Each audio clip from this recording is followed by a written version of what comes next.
मैं चित्रा त्रिपाठी, अब से सिर्फ एबीपी न्यूज पर। एबीपी न्यूज आपको रखे आगे।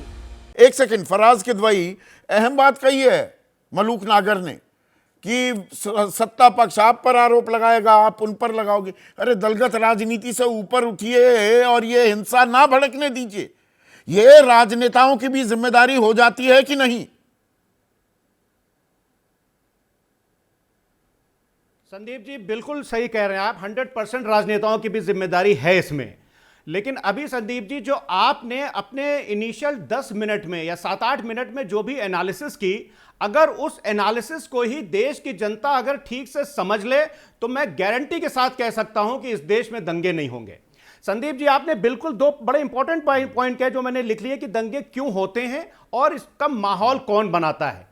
अब संदीप जी मैं ये बोल रहा हूं कि ये दंगे होते हैं या करवाए जाते हैं। इन दंगों में से जो भी जिसकी भी जान जाती है या जिसकी भी दुकान जलाई जाती है वो एक मजलूम होता है, वो ना हिंदू होता है और ना आप मुसलमान अहम होता है। बात कह रहे हैं, सवाल जो उठा रहे हैं दंगे होते हैं या कराए जाते हैं। फराज आप कह रहे हैं कि ये दंगे कराए जाते हैं, तो कराता कौन है? सत्ता पक्ष जो भी होता है। आप पर भी आरोप लगते थे मुजफ्फरनगर दंगों में कि जी आपने एक समुदाय विशेष यानी कि मुसलमानों की तरफ ज्यादा हल्का हाथ रखा। संदीप जी दो चीजें हैं। जब महात्मा गांधी जी की हत्या हुई थी तो सरदार पटेल ने चिट्ठी लिख करके गोलवलकर साहब से क्या कहा था कि आपने जो माहौल बनाया उस माहौल की वजह से गांधी जी की हत्या हुई। ये मैं तो नहीं बोल रहा हूं, ये तो हिस्टोरिकल इवेंट है और सब जगह मेंशन्ड है, आर्काइव में है।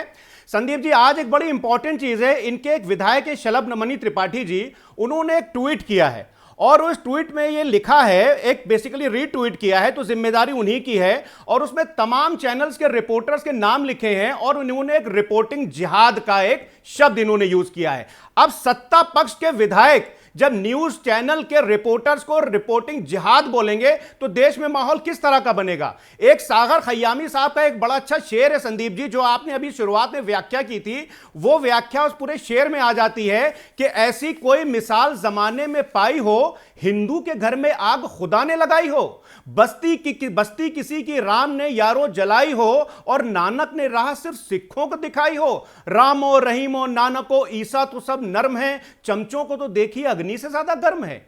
संदीप जी इनका जो ट्वीट है और आप इस शेर को अगर आप वो खुद पत्रकार रहे हैं शलभ त्रिपाठी ने बिल्कुल इन्हीं के ऊपर कहा है। शलभ त्रिपाठी खुद पत्रकार रहे हैं। अब रिपोर्टिंग जिहाद की भी बात हो रही है। लेकिन प्रोफेसर बद्री नारायण, जो पॉल ब्रास अपनी किताब में कहते हैं कोई इंस्टीट्यूशनलाइज्ड राइट सिस्टम भी देश में काम कर रहा है क्या? संस्थागत दंगा तंत्र है, इसमें सब शामिल हैं और अपनी सुविधा के अनुसार इन चीजों का इस्तेमाल किया जाता है अलग अलग समय पर। देखिए संदीप जी, ये जो पॉल ब्रास की जो थियरी थी ये पिछले 10-15 सालों में इरेलेवेंट हो गई थी। आपने देखा होगा पिछले 10-15 सालों में दंगे बड़े नहीं होते थे, एक दो दंगों को छोड़ के छोटे छोटे कॉम्युनल टेंशन्स होते थे और वो ये लगता था कि अब ये पूरा कॉम्युनल राइट का नोशन बदल गया है, क्योंकि अब कॉम्युनल राइट की ज़रूरत नहीं है। आप छोटे छोटे टेंशन पैदा करिए और वो टेलीविज़न पर आए और उससे जो आपका पॉलिटिकल मोबिलाइजेशन हो जाए, उससे आपका काम हो जाए। यानी इतने की ही ज़रूरत थी ना कि भाई आप थोड़ा मोबिलाइजेशन कर लें, थोड़ा एक कोई बड़ा इससे जो लक्ष्य साधने की कोशिश नहीं थी, क्योंकि दोनों तरफ के लोग मरते हैं। कोई भी दंगा कराना नहीं चाहेगा, यानी दंगा कराने में बहुत बड़ा इन्वेस्टमेंट होता है, बहुत बड़ी शक्ति लगती है।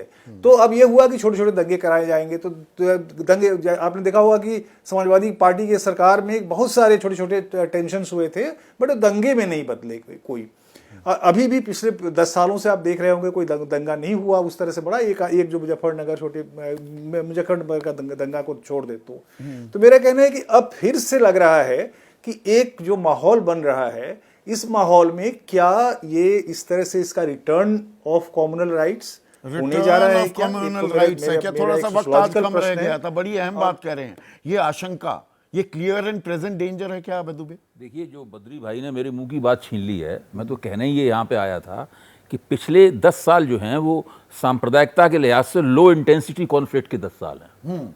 ये बाकायदा एक थीसिस है जिसको बड़े नियोजित तरीके से चलाया जाता है। इस तरह की बात कही जाती है जिससे लगातार सांप्रदायिकता का कड़ाव उफने नहीं बल्कि बुदबुदाता रहे।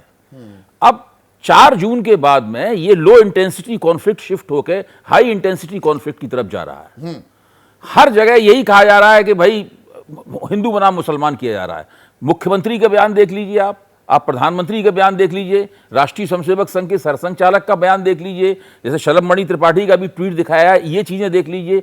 सारी चीजें अभी थोड़ी देर पहले टीवी के ऊपर एक राष्ट्रीय स्वयंसेवक संघ के विचारक होने का दावा करने वाले स्पष्ट रूप से मुसलमानों के ऊपर आरोप लगा रहे थे। अभी 1 घंटे पहले की बात है। इस पर दंगों में ताली एक हाथ से नहीं बजती ताली एक हाथ से, दोनों तरफ से किया लेकिन जाता है। जो लोग सत्ता में हैं उनकी जिम्मेदारी ज्यादा है। उनकी जिम्मेदारी रोकने की भी होती है, और अगर नहीं रुक रहा है तो ये देखना पड़ेगा कि कहीं उनकी तरफ से कोई पहलकदमी तो नहीं हो रही है। और यहां पे साफ तौर पे दिखाई पड़ रहा है, क्योंकि 4 जून से पहले ये बातें कहीं नहीं जाती थी। भाई 4 जून से पहले तो सत्तारूढ़ दल का जो मुखिया है, प्रधानमंत्री, वो कह रहा था कि पसमानदा मुसलमानों की बस्ती में तो भारतीय जनता पार्टी को स्नेह यात्राएं निकालनी चाहिए लोकसभा चुनाव की मुहिम से पहले।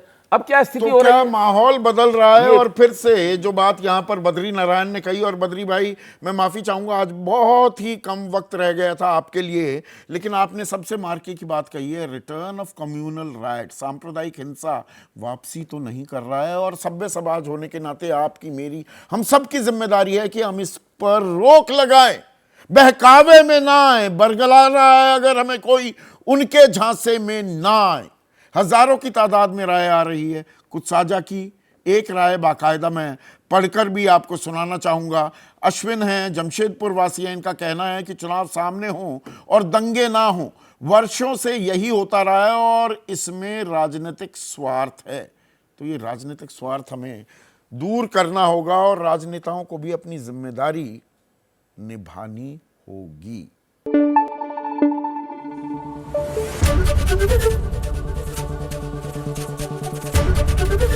एबीपी न्यूज आपको रखे आगे।